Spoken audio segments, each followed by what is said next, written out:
The Roman Senate, a name echoing with power and prestige, has its roots in the earliest days of Rome. This institution, which would later become synonymous with the governance of the Roman Republic, began as a much simpler body. Before Rome was a republic, it was ruled by kings. These early kings wielded significant power, but they did not rule alone. They were supported by a group of advisors who would later form the core of the Senate. The Senate, then a council of elders, served as advisors to these early monarchs. These elders were chosen for their wisdom, experience, and the respect they commanded within the community. The word Senate itself comes from the Latin senex, meaning old man. This term reflects the original composition of the Senate, which was made up of the eldest and presumably the wisest men in Roman society. These elder statesmen, often heads of influential families, brought their experience and wisdom to guide the king. Their advice was invaluable in matters of state, war, and diplomacy. While their power was limited, their influence over the king and their role in shaping early Roman society should not be underestimated. They were the king's closest confidants and played a crucial role in decision-making. The Senate's origins were humble, but they laid the groundwork for a powerful institution. Over time, the Senate would evolve, gaining more authority and becoming a central part of Roman governance. As Rome transitioned from monarchy to republic, the Senate's role would change dramatically. No longer merely advisors to a king, the senators would take on a more active role in the governance of Rome. No longer just advisors, the senators would become key players in the Roman political landscape. They would debate, legislate, and influence the direction of the state. This shift in power would shape the destiny of Rome for centuries to come. The Senate's transformation from a council of elders to a powerful political body is a testament to its enduring legacy in the annals of history. With the establishment of the Roman Republic, the Senate's role transformed.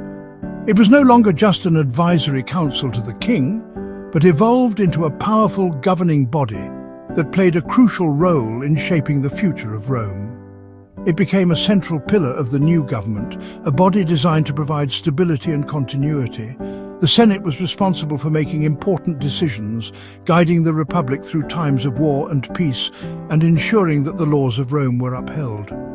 Unlike the absolute power of the kings, the Republic thrived on a delicate balance of power. This balance was maintained through a complex system of checks and balances, where different branches of government had to work together and hold each other accountable. The Senate, composed of around 300 men, represented the interests of the Roman aristocracy. These senators were often from the most influential and wealthy families in Rome, and their decisions had a significant impact on the direction of the Republic.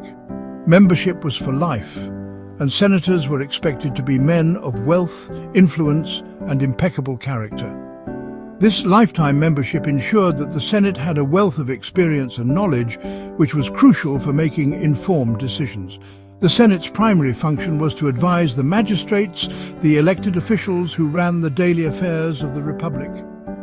This advisory role was essential, as it provided a check on the power of the magistrates and ensured that their decisions were in line with the best interests of Rome.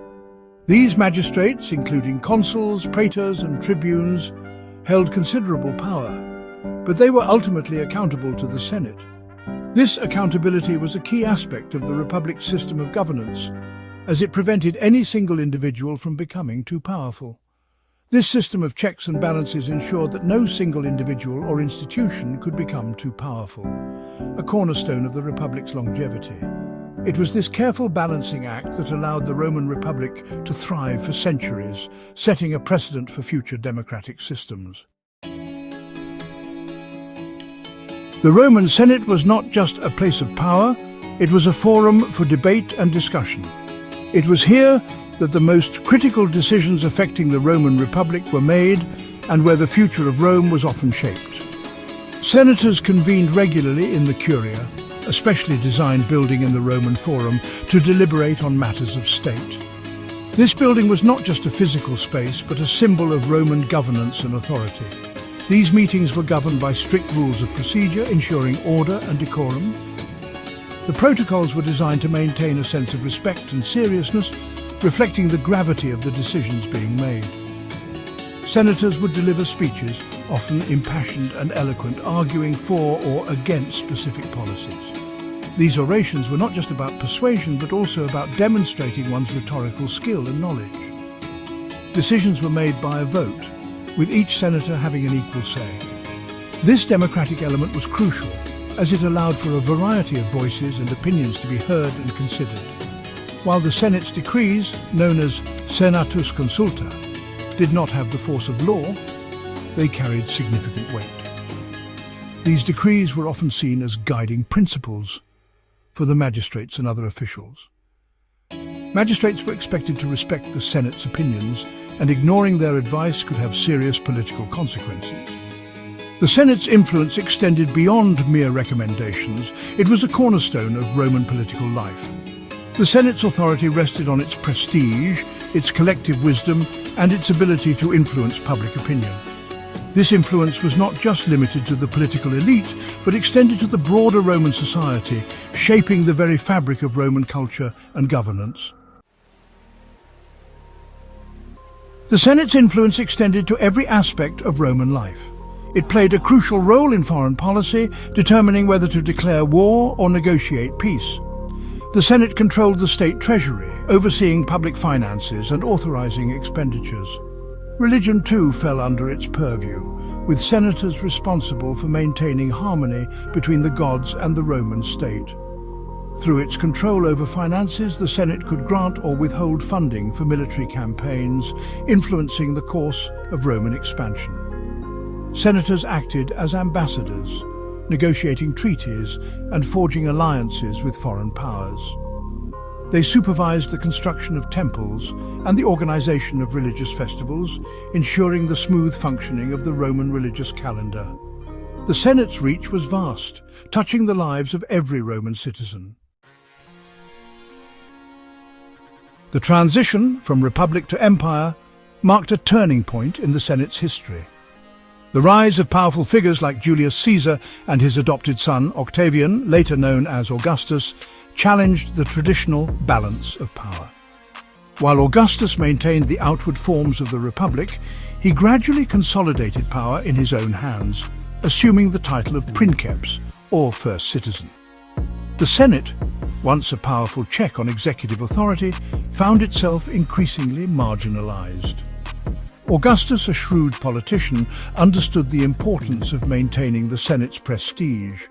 He continued to consult the senators, but their role became more symbolic than substantive. The real power now rested with the emperor and his advisors. The difference between the Senate of the Republic and the Senate of the Empire was stark. In the Republic, the Senate was a vital part of the government, a true partner in power with the magistrates. It controlled the purse strings, shaped foreign policy, and oversaw religious affairs.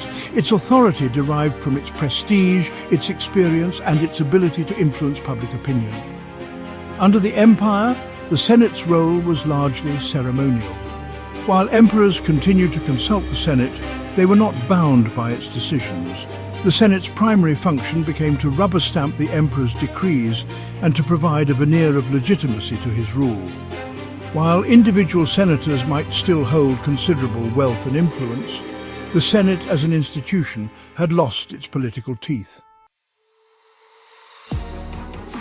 Despite its decline under the Empire, the Roman Senate left an indelible mark on Roman history. For centuries it had served as a symbol of Roman power and stability.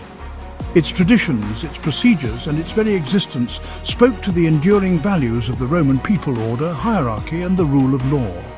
The Senate's influence can be seen in the laws it passed, the buildings it commissioned, and the countless lives it touched. Its legacy extended far beyond the walls of the Curia, shaping Roman society, culture, and identity. Even in its diminished state under the Empire, the Senate remained a potent symbol of Rome's glorious past. The Roman Senate stands as a testament to the enduring power of tradition and the complexities of political evolution. From its humble beginnings as an advisory council to kings, it rose to become a cornerstone of the Roman Republic, a symbol of balanced governance and collective wisdom. While the rise of the emperors ultimately diminished its power, the Senate's legacy continued to shape Roman life for centuries. The Senate story reminds us that even the most enduring institutions are subject to the tides of history. It teaches us about the delicate balance of power, the importance of tradition and continuity, and the enduring allure of political authority. The Roman Senate may be long gone, but its story continues to fascinate and instruct, offering valuable lessons for our own time.